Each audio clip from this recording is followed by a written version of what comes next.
It's fall, y'all, and soup season is upon us.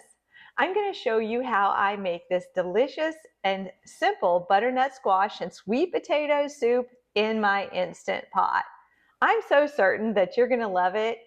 It will soon become a family favorite. Let's get started.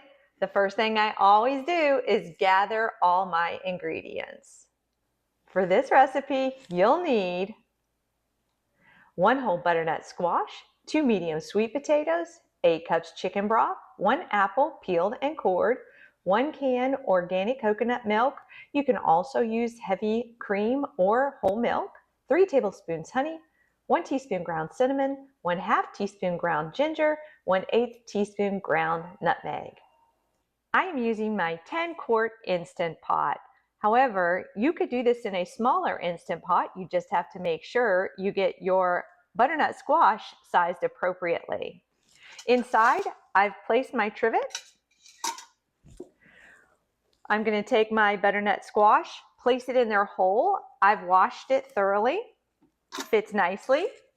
And then I have my 2 sweet potatoes that I'm also placing inside. Those both have been washed. Next, I'll add my 1 cup of water, and I'm going to add 1 Honey Crisp apple. Notice I have taken the peeling off and cored it. You'll want to put your Instant Pot lid on. Make sure it's set to seal. You'll want to pressure cook your vegetables for 35 minutes on high and a natural release of 15 minutes. Once your butternut squash and sweet potatoes are done, you'll want to carefully remove the lid from the Instant Pot. You can use a towel or some pot holders to help remove that trivet from the Instant Pot. Just be careful, these things will be hot. I scraped out the apple from the bottom of my Instant Pot and then rinsed out the pot as we're going to mix the soup together in that Instant Pot. I'm going to place the apples back into the rinsed out Instant Pot. I'm going to cut open my sweet potatoes and remove the skin, placing the deliciously soft sweet potatoes back into the bottom of my Instant Pot. Next, I'm going to slice off the ends of that butternut squash, cut down the middle, scrape out the seeds, discarding them, cut off the outside peeling, which comes off very easily, and then cube the butternut squash, placing it back in the bottom of my Instant Pot.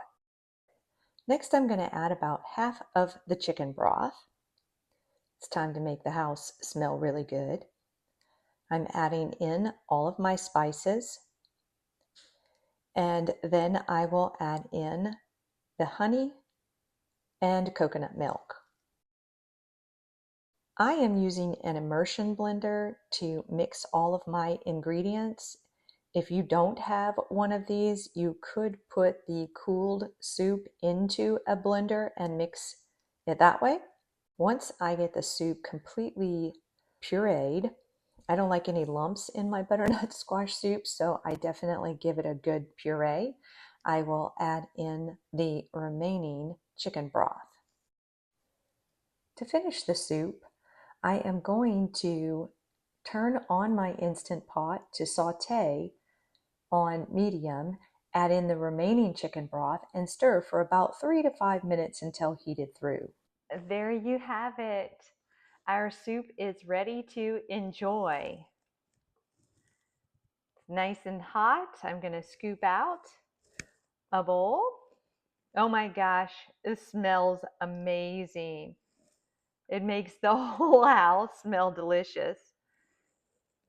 My husband walked in a minute ago and said, "House smells good," and it does. Now you can enjoy it just like this. I like to add a few pumpkin seeds on top. Gives it that little bit of crunchy flavor. And it is ready to serve.